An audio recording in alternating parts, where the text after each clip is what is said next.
You're listening to Overdoing It, the Rhode Island Library podcast.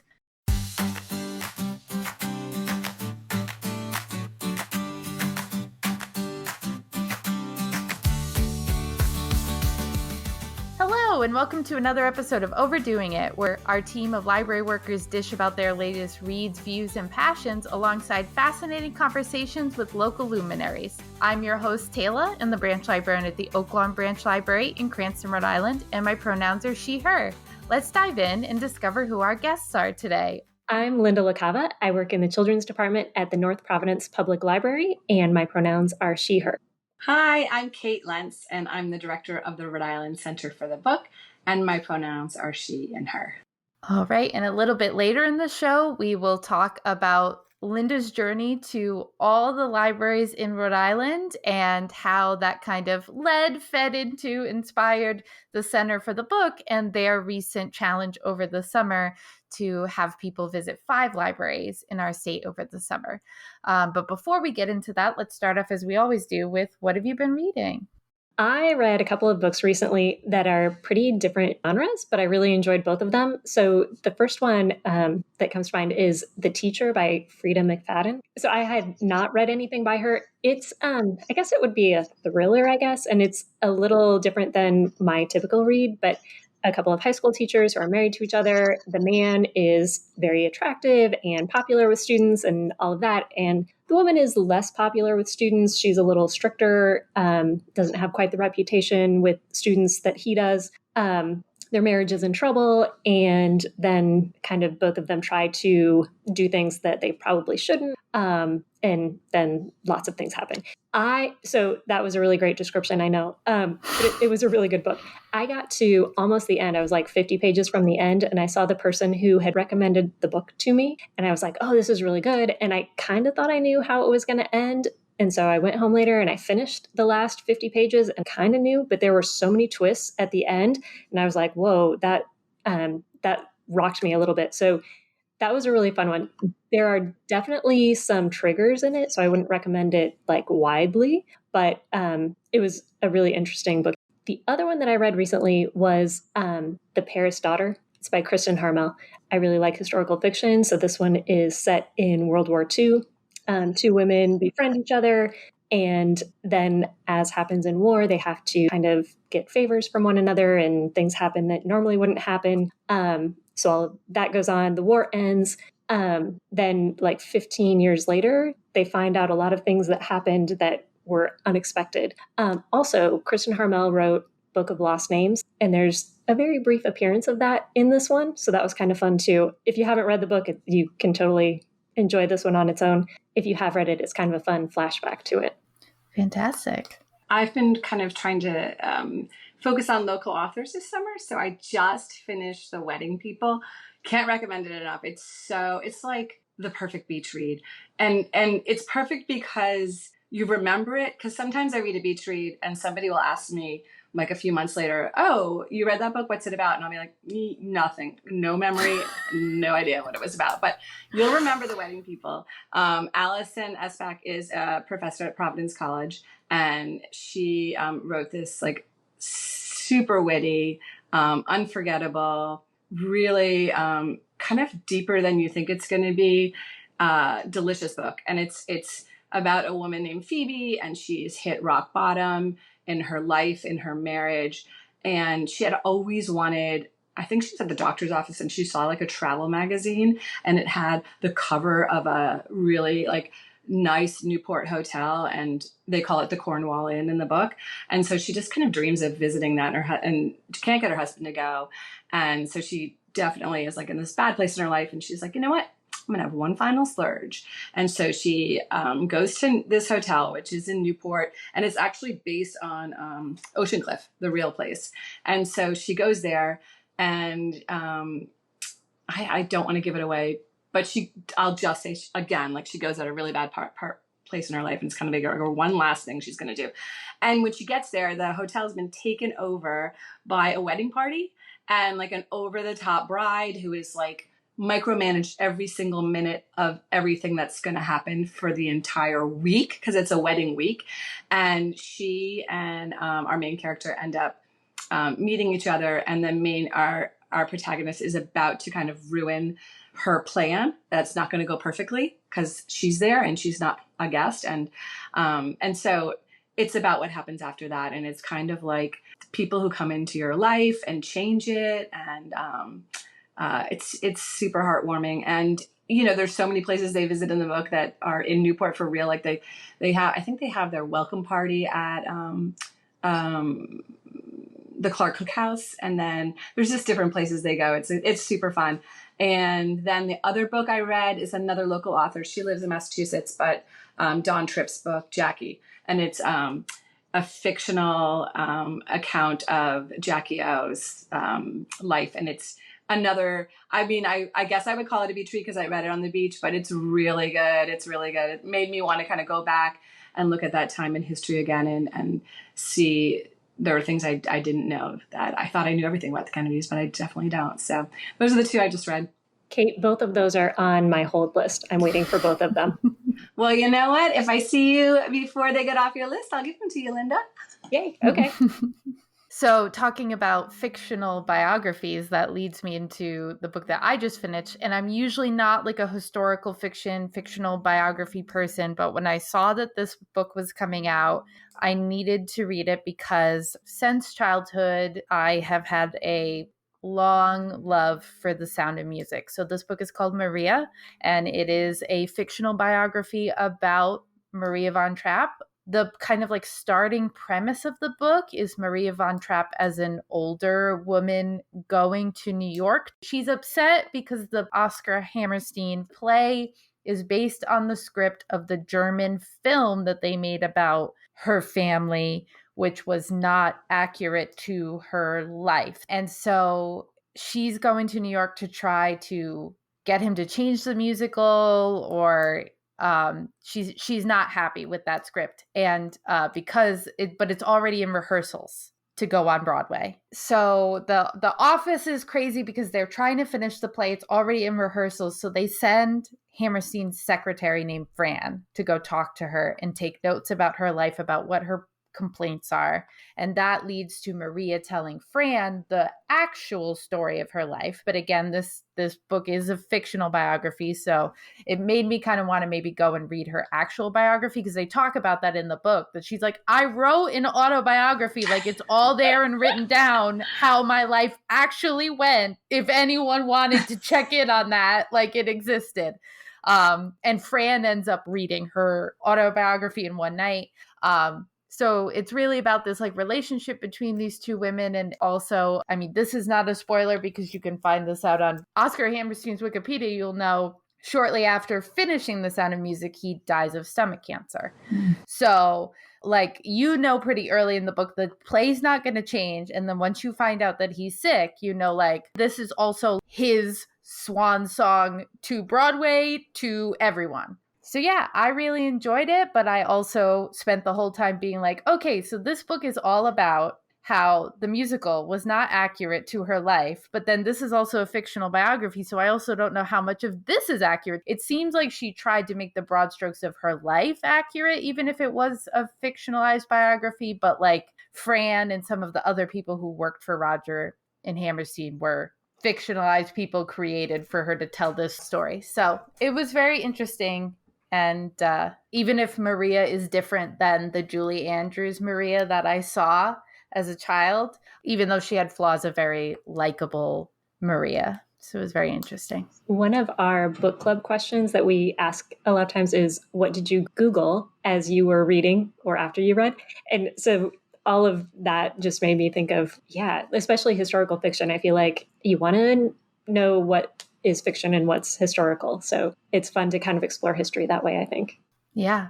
I Googled Hans von Trapp because at the end of the book, she writes about where they all ended up. And Hans is the only one that's still alive. And I had to look and see if he was still alive. He's like 85 years old. Yeah. So that's what I Googled right after, because I was like, wait, I need to know. Sometimes I forget to do the Google checking. And so I'll be like, oh yeah, did you know this about, I just read Becoming Madam Secretary about Frances Perkins. And so, I'm a wealth of knowledge about her, except some of it is accurate and some of it isn't. And I'm not sure which is which. Yeah, that's the thing about historical fiction or fictionalized biographies is that it can kind of be like, well, I read it. So it kind of just gets stuck as a fact in your brain, even if some of those things were changed by the author and their artistic license to do what they want. So besides reading, have either of you been watching anything interesting? Yeah, I watch stuff all the time. I'm so glad that these streaming and even like iTunes, I'm glad it didn't exist when I was in college because I don't think I would have graduated. I'm a binger of the bingiest McBingster. I like love to binge stuff. But anyways, I just saw I have 3 boys and they were all home, and my middle son he loves to like find something that we're all going to love. And so we were talking about like, what's the perfect movie? And so we were all going around and he said, the perfect movie is The Secret Life of Walter Mitty. And I saw it in 2013, like when it came out in the movie theater, but I haven't seen it since. And I was like, really? That's the perfect movie? Like, I don't know that that's the perfect movie. So we all watched it and it is the perfect movie. It's better than I remember it in the movie theater. I remembered it in the movie theater as being this very long film. I thought it like flew by. I thought it was brilliant. Just like every single piece of it. And if you haven't seen it in a while, watch it again. And if you haven't seen it at all, you are in for a treat. It is, I hate to say things like superlatives, like it's a perfect movie, but it really is. And then it was just at the National Book Festival, and this is what I'm going to watch because I've been resisting this series for a very long time, but I met Max Greenfeld. I think I'm saying his name right. Anyways, he is like from New Girl, right? Yeah. So he's Schmidt, I guess. So anyways, he wrote a series of children's books. I don't know if they're any good, but I heard him speak and he was the most delightful person. He was humble. He was just, like he said, he was more nervous than he'd ever been in his entire life to be speaking to the audience at the Library of Congress. And it just won my heart over. So I'm like, all right, everybody's been telling me New Girl is their favorite series. And I think because of that, I have not wanted to watch it. I've been like, whatever. And so that's my new, I'll probably be done next week because I'm a binger, but I'm going to start tonight, New Girl. So those are the 2 that come to mind. But I did just finish the Olympics, and I mean that was live. You finished it. I like was obsessed with it. I loved watching it. So yeah, go ahead, Lynda. So that's my thing that I was thinking of that I've watched recently is the Olympics. I loved it. I love the Olympics so much. The Paralympics starts today, soon, sometime. The Google Doodle is about the Paralympics, so I think maybe it starts today.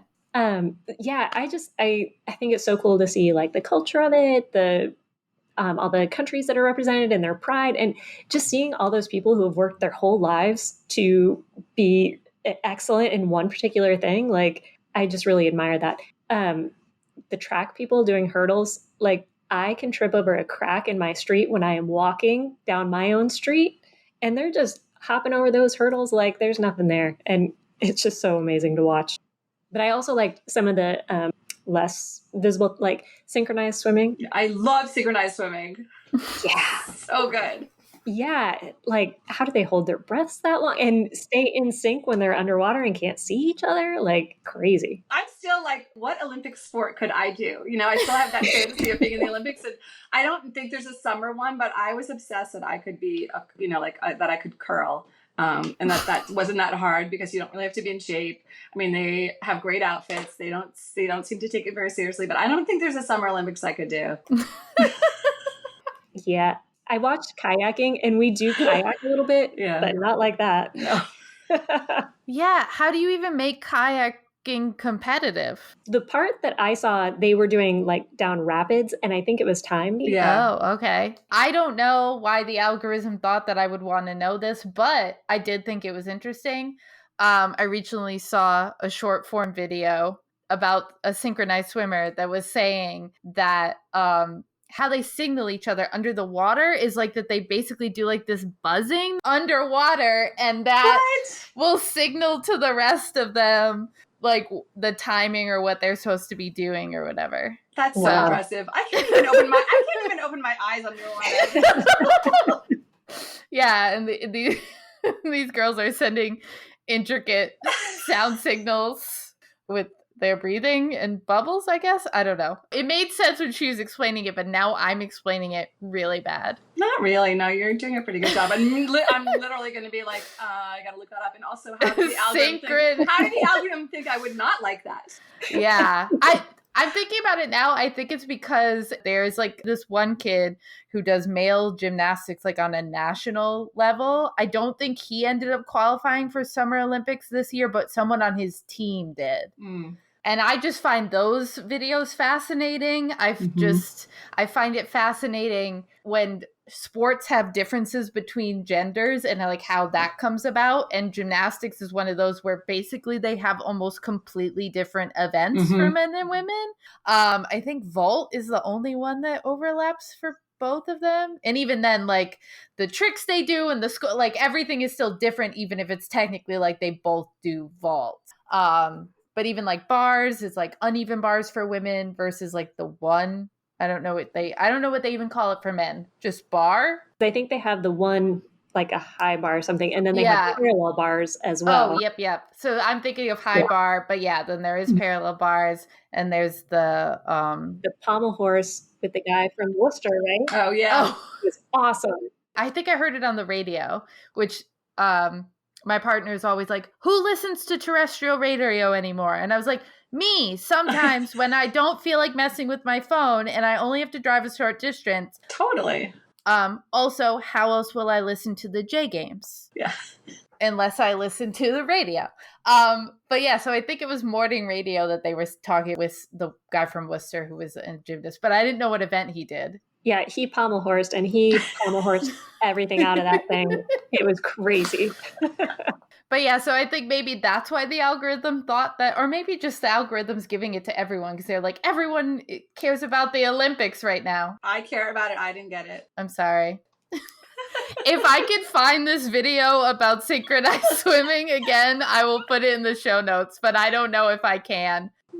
I honestly think that when we sign off from this podcast, it's going to be like we've spoken about it out loud on our devices. It's going to be nonstop in our feed. I think you're right.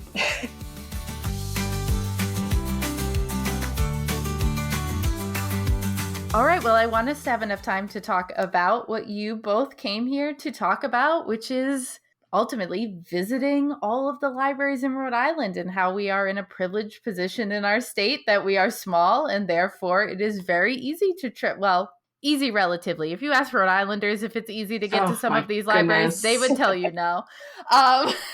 If you ask any West Bay Rhode Islanders to go anywhere in the East Bay right now, they're all going to tell you no because of the bridge. Yeah.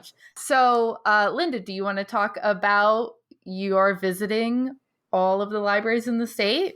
Sure. And I will say in planning my trips, I did think about that whole traffic situation. And like we went to Weaver in East Providence on a Sunday because they were open on a Sunday. And I was like, I think that'll be a better time. So, so I definitely had to pick the traffic. So I talked to a grandma here at the library, 6 or 7 years ago, and she was talking about going to libraries with her granddaughter. And I thought that was a cool idea. So decided to do that this year. I didn't know geography of Rhode Island very well. And so my knowledge of geography was based on weather reports. And also when I would look up books for patrons and they would be at a library, and especially if the library didn't have the name of the town in it, I was like, Adams Library? I don't know where that is. Is that on Block Island? Maybe. I don't know. Turns out it's not. It's in Central Falls, but I didn't know. So it was also kind of a fun adventure to find where all of those libraries that pop up when I'm looking for books for patrons, where they all are. So, and then for Kids Read Across Rhode Island, the book was Lost Library. And I don't know who on our committee, Kate, came up with the idea to visit libraries. But I was like, yeah, that's a great idea. Yeah, so we, Lynda's on the Kids Reading Across Rhode Island committee. That's one of the programs that the Rhode Island Center for the Book runs with the Rhode Island Office of Library and Informational Services. And it's the most joyful program. We have a phenomenal, fun committee of teachers and librarians. A plug to, if you want to become involved, you can email. We welcome everyone on this committee. So, and they read all the latest books, and they try to find something that kids will be excited to read, that teachers will really want to teach, something very new. and that libraries will want to do some summer programming around. So they find the book, and then once they choose the book, as only like amazing librarians can do, they pull it apart and find every single fun thing about the book that would want to make somebody read the book or get involved. So one year the book was Roller Girl. It's a graphic novel, and it's about roller derby. And so we connected with the Providence roller derby, and they came to the State House. They were skating around, giving kids copies of the book. The author was there, Victoria Jameson, and there were so many kids that were so excited about the roller derby team there that we had to kind of make them go in to hear the author. So, the librarians find the best ways to get kids involved in books. And so, yeah, they do art from the book, music from the book. There's always a play of the book, songs, food, anything about the book. And so when we were looking at the Lost Library, because it does celebrate libraries and books and reading and all those great things, we thought about how many phenomenal libraries we have in our state, and how can we do something that families can plug into on their own, celebrating libraries, celebrating this book. And I actually can't remember who it was either, Lynda, but somebody was like, let's do sort of a pub crawl for libraries. Is that something doable? And I was thinking like, oh, let's have people visit as many as they can. But I remember Lynda was like, I'm doing this right now. And she was like, 5 is doable. I think most people in our state could probably visit 5. If you have to take public transportation, you can make it to 5. So Lynda, definitely, I was up here like in the, like, let's, and she's like, 5 is good. And they send you a picture, either email or social media, of themselves at the 5 libraries. And then, the Center for the Book would send them a secret surprise. So, when we put stuff on, I say it's really me, social media gives me angst, but when I put stuff on social media for the Center for the Book, contests, giveaways, not a lot of people take advantage of it or email. So it's usually a few, maybe no more than 5 books we give away. And usually say the first 5, and maybe sometimes we don't even get 5 people. But so we don't have a lot of people who answer these challenges. And I just assumed this would be the same, but it wasn't at all. Like, people were sharing it and getting excited about it. And people were asking if they could share it with their summer learning communities. And so it took off in that way. And then I still didn't think there would be, I didn't know how many people would follow through, but so far, well, I had to check this morning, but we've had 52 groups complete it. Sometimes it's a family, sometimes it's a couple, sometimes it's one person, but they not only did they complete and send the most fun pictures of themselves at the 5 libraries, but they all said something that they loved about their visit to the library. So, and I think a lot of them were surprised that they would go to a library, and then one mom said, oh, there was a turtle there and I couldn't get my kids to leave the library. Or we learned about all these programs that are happening in the summer. There's a Minecraft, there's llamas one day, there's, they're giving away seeds. There was always something that surprised people about the libraries they visited. And it's just been the most joyful thing to get that feedback from people. And because I know it, you all know it, we love libraries, but just to see the love on the other side, and how much people appreciate their local libraries, but also how much they appreciate visiting libraries they've never been to, and how many people are going to continue on their journey. There's this couple from Block Island, and they decided they were going to visit every town and every library in our state, maybe last year, and they're maybe halfway there. But they go to the town, they get their morning cup of coffee at the town coffee shop, or they've already done all the research of where they're going to get the coffee, and then they stroll around, and then they go to the library and really take their time at the library, and then they always get ice cream. I mean, it's like they find if there's a walking trail. So it's just been such a delight to see the love that people have for libraries. And yeah. And the East Greenwich Poop Museum, I think that was a huge thing. A few people mentioned that as well.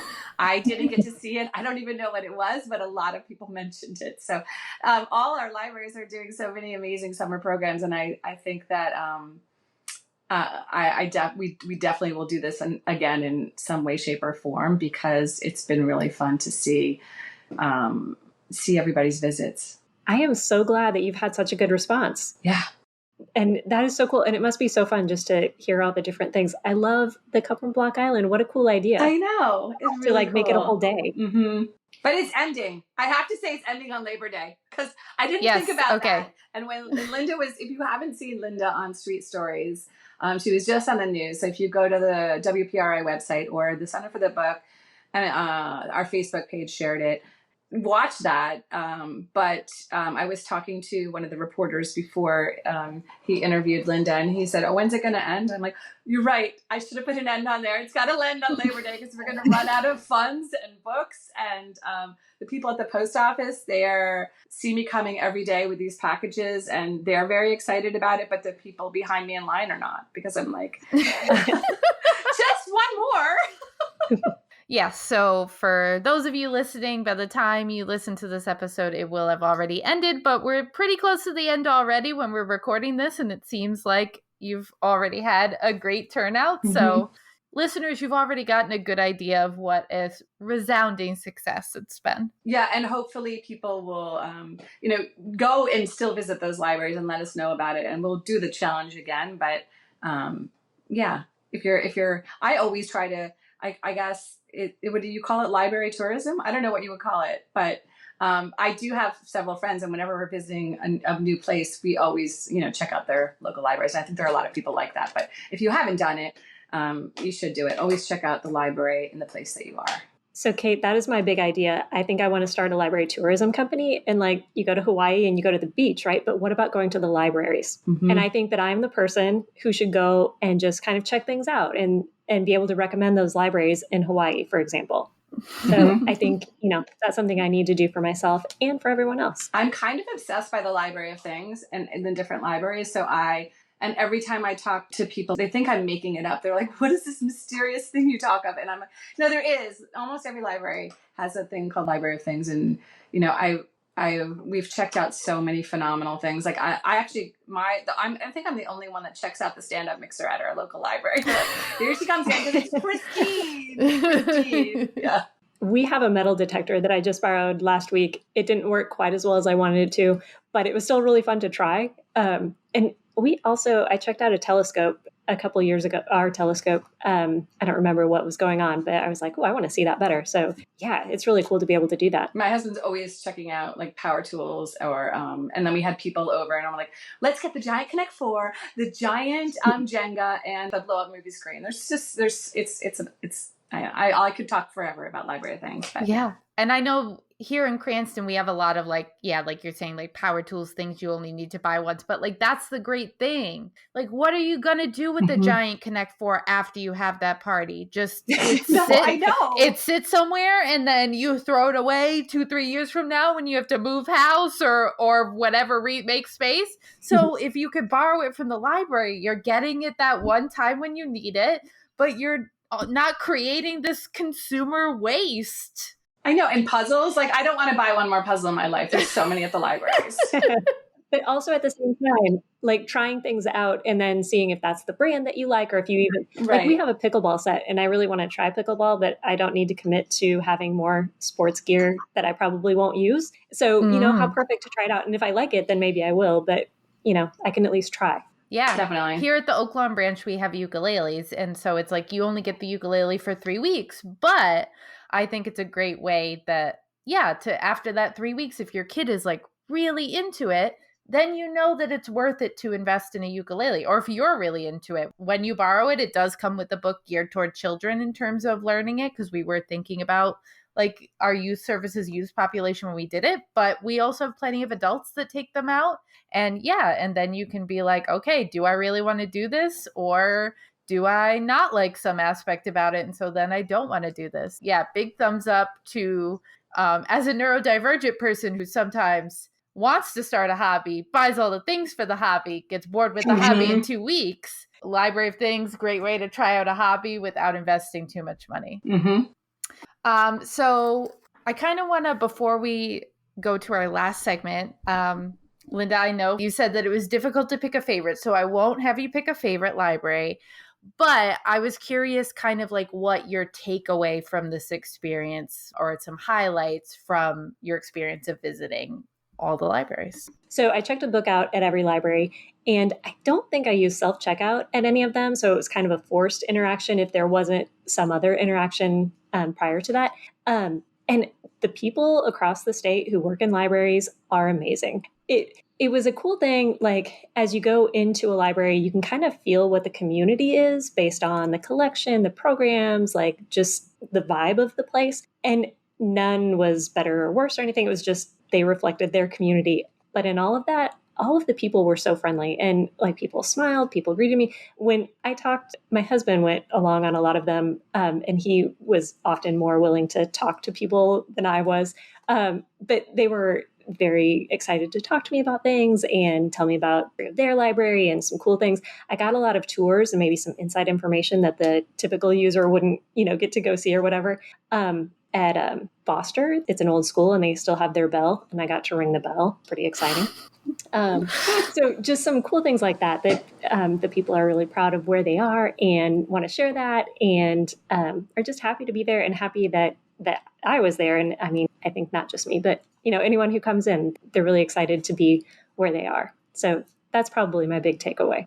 Yeah, I was going to say, like, locally, my experience has been if you tell someone that you are a library worker when you go to a library, then they'll be like, let me show you all the things. Because we did a library crawl when I was in library school. And especially because we told them ahead of time we were library students. Like, they were really like, the Athenaeum showed us a bunch of stuff from the special collections and gave us a tour. Cool. Like, it was really wonderful. So like, if you go into a library and tell them you're a library student, it seems like they'll be very excited to show you things. But even if you tell them you're a library worker, a librarian, yeah, at least here, going back to this library tourism thing, sometimes I feel like I get like where they're like, oh, wow, okay. And sometimes they're like, cool story, bro, thanks. Like, because I like to go into the children's section, but I feel like I need to explain it. In Chicago, I did need to explain it because the security guard came up to me and my partner and was like, so you guys don't have any kids with you? And I was like, yeah, we're here for the library conference that's in town.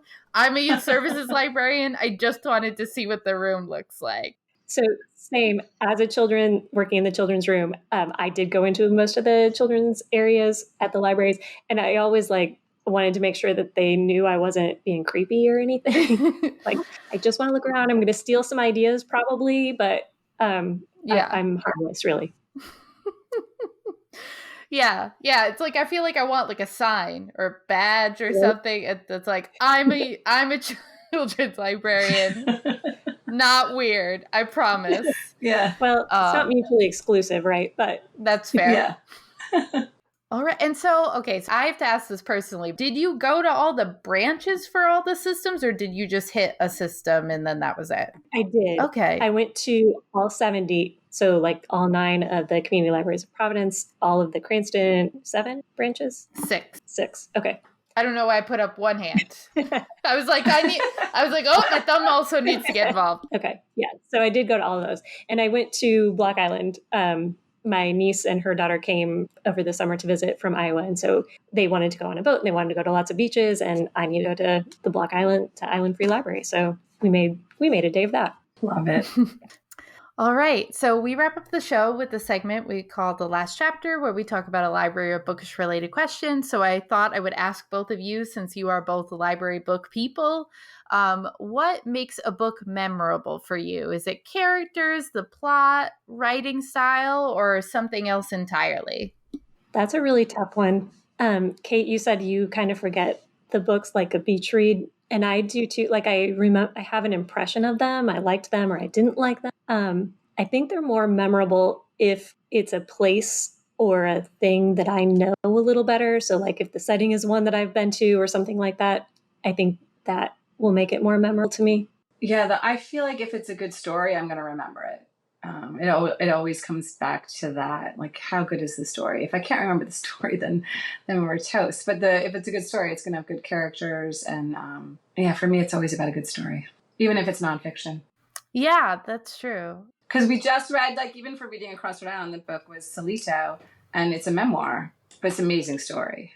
I think I would read it sometimes and forget it was a memoir and be crying and not know if he was going to make it to America. I didn't know. And that's like some great nonfiction for me is, or narrative nonfiction, is when you don't know it's real because you're so into the story, and the person that's writing is telling such a good story of their life. So fiction or nonfiction, it's always about the story. Kate, with Solito, I don't think I could have finished it if I didn't know that he was alive and well and everything. Like, I know. There were some parts in it I was like, okay, I know he's going to make it, so I can keep going. Yeah. I had to say, sometimes I would come across students who were reading it and they were like, I don't think I can finish it. I don't know what happens. I'm like, well, I'm going to spoiler alert, like, he's alive and he's coming to Rhode Island, so you'll get to meet him. But that's how good it was. Yeah. Yeah, I think it's really the matter of kind of the plot and the story for me. Not that I don't enjoy a good character and a good character-driven story, but I think I agree that like the more character-driven stories, which is what I think some of those light beach reads kind of tend to be, that, you know, it's very focused on like one woman or a group of women and or a relationship, and the more character-driven, the less kind of like memorable it is, because it's like, okay, but what happened? Yeah. Because I know sometimes I have moments where I was like, I know I read the book and I enjoyed it. And I'm like, I hope I'm not forgetting some type of content thing that didn't bother me, but might bother someone else. Like I live in fear that someone's going to be back and be like, you told me that you really liked this book, but did you remember that this happened in it? And I'll be like, no. I think that's a clue when the committee for Reading Across Rhode Island is meeting, and we're like, all right, let's talk about this book. And one of the committee members will say, oh, I know I read it, but let me look at my notes. I'm not really sure what happened. So I'm like, all right, that can't be the choice. You know what? Yeah, no. Yeah. I mean, when I was involved on the Rhode Island Teen Book Award, they're definitely, because we were, you know, having long lists of like 60 to 80 titles. So like there was. That's a lot. Yeah. So there was where it's like, what was that book again? And even sometimes like, because of the trends in publishing, it'll be like these two books that were very similar. And now we kind of have to decide who did it better. If we feel like that's a story that we even want on our list at all. Yeah. I feel like people would come up with great, just like one sentence descriptions. Yeah. They'd be like, oh, this is a creepy alien book. And then they'll be like, oh, all right. Oh, right. Yeah.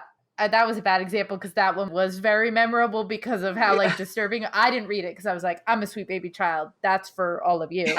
Not for me. But usually a lot were like romance or realistic fiction where it'd be like, this is the one with the kid and he runs for class president. And then there's this. Yeah. But yeah. So, Kate, does Center of the Book have anything to promote that would be relevant September 10th or on? Yes, okay. We do. We do. I didn't mean to ask that like I implied you guys weren't doing anything. I was just trying to set the time frame. It couldn't be more perfect, the timing, because we do one fundraiser a year. We've only been a nonprofit for 5 years, and that first year after we became a nonprofit was COVID. So this is our third year doing a fundraiser, and it's going to be October 16th this year. And really, we are using the proceeds from that fundraiser to purchase new books for schools and libraries across the state. And so, and we only buy our books from local bookstores. And we're one of the few organizations that does that. But because we've committed to buying local, we need to raise more money. So we do have this fundraiser, and it's going to be October 16th at Okra Court. And last year, our advisory board decided at each fundraiser we would start a new award called the Page Turner Award, and we give it to a teacher or a librarian every year. And this year, we're I don't think it's not out yet. Only the committee knows. We're giving it to Cheryl Space, who's the director of the Community Libraries of Providence. And she's been involved with the Center for the Book for a long time. And anybody who is involved in libraries in Rhode Island knows Cheryl. And not only does she have the best laugh of every single person I know, but she's just such a, so well deserving of this award and such a great person. So I'm excited to think about ways to honor Cheryl and to celebrate the Center for the Book and all our committees, because we have 128 volunteers, and I'm the only staff person, and we are at the Pell Center at Salve, so we have a lot of administrative support in that way. But I love to look at this time as a way to celebrate everybody who's involved in the Center for the Book and all the librarians and teachers who we wouldn't exist without them. without the important work that they do in the community. So my job is to raise money so our committees can do what they want to do. So yes, I'm plugging that. The invitation it's open to everybody, and all the information's on our website.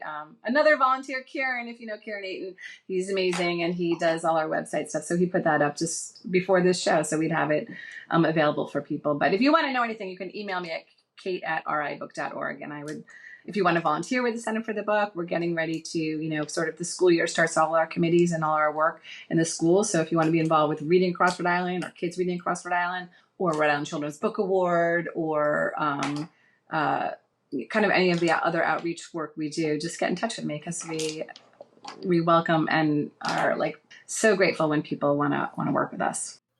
Fantastic. And if you want to reach out to us here at the show, either to respond to our last chapter question or just to reach out, say hi, you can do that by sending an email to Overdoing It, and that's overdue, like all the books at my house, overdoingitpod@gmail.com, or find us on Instagram, also at overdoingitpod.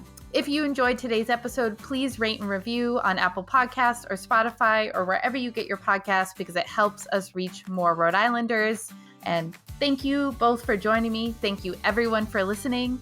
Overdoing It is proud to be a resident partner of the Rhode Island Center of the Book, and brought to you by library staff and community members across the Ocean State. Our project is funded in part by the Rhode Island Office of Library and Information Services. And thank you again for listening. We're overdoing it, but you're doing just fine.